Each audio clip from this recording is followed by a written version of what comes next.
going straight from character can lie to you a little bit because there are people that don't exist. So what you're really saying is I'm expressing facets of myself or what I want to say.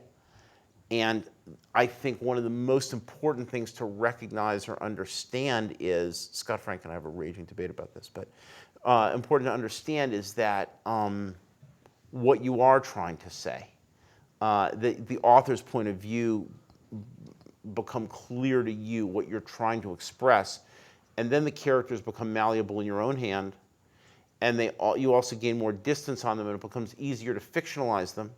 And when it becomes easier to fictionalize them, it stops them from being so confessional.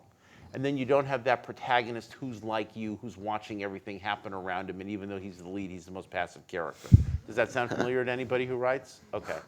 So being able to understand your point of view as distinct from your characters becomes essential in fictionalizing the conflict of drama, taking distance on it. Then you have control over what you're trying to express. That would be my point of view about how I do it. Now, having said that, I spend a long time and hop around the movie in the outline process, because the only time you can ever see the whole movie is then, when you're outlining.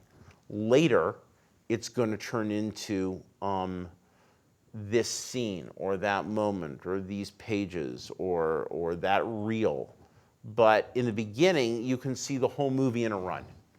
And it's very important to do so, because when you re-encounter the whole movie in a run in the rough cut, it's tremendously upsetting.